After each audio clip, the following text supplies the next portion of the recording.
She was a crazy shopaholic. She spent more money than I think the empire or the monarchs had ever spent. Did you just do that? Oh, okay.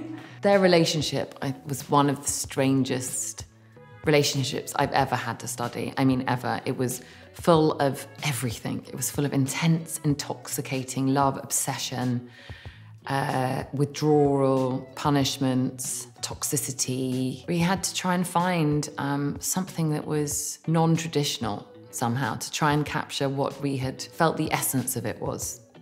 Because the letters, especially for Napoleon, everyone knows them, are so obsessive. I mean, he was obsessed when he was parted from her, and then the minute he found out that she was unfaithful, it changed a 180, and suddenly he was completely, you know, really punishing, and it was never the same again. And he stopped writing all the love letters, and she became the one that was trying to repair it and apologize and fix it and mend it. And so it had this crazy switch of a power dynamic. I remember reading, you know, long chapters about how these historians talked about the fact that Napoleon was away at war so much. They hardly saw each other to begin with, except the letters that Napoleon would send. But I think for her, she was a very immediate kind of, she wanted things in the immediate. I mean, she was a mad shopaholic. She was a crazy shopaholic. She spent more money than I think the empire or the monarchs had ever spent in their time. Right, okay.